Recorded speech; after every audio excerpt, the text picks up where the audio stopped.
প্রতি বছরই দেখা যায় যে নির্বাচন করে জায়গা থেকে 13টা বুটফা 6টা বুটফা, মানে পীর সাহেব আছে কিন্তু ভোটার নাই, পীর সাহেবের মুরিদ আছে কিন্তু ভোটার নাই।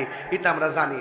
সুন্নিরা যদি এ হলো যদি কোমর গামছাড়া বাইন্দা বৈরব যদি লাইমা জায়গা, ইনশাআল্লাহ জয়ের মুকুট আমরা নিতে পারবো। কথা বলেন ঠিক না? এখন আমরা কি আর আলাদা থাকবো না, এক হব? যে এদিকে যাবো একদিকে যাবো। কথা বলেন ঠিক না বেটি? যারা আল্লাহর ওলির মাজারে আক্রমণ করছে, যারা শহীদ রহিসুদ্দিনকে হত্যা করছে, যারা এইভাবে একের পর এক অন্যায় অবিচার জুলুম হত্যা গুম খুন এবং অগ্নিসংযোগ জ্বালাও পোড়াও করে এই দেশটাকে দেউলিয়ার পথে নিয়ে যাচ্ছে, এদের সাথে আমরা কখনো এদেরকে সমর্থন দিতে পারবো না। কথা বলেন ঠিক কিনা?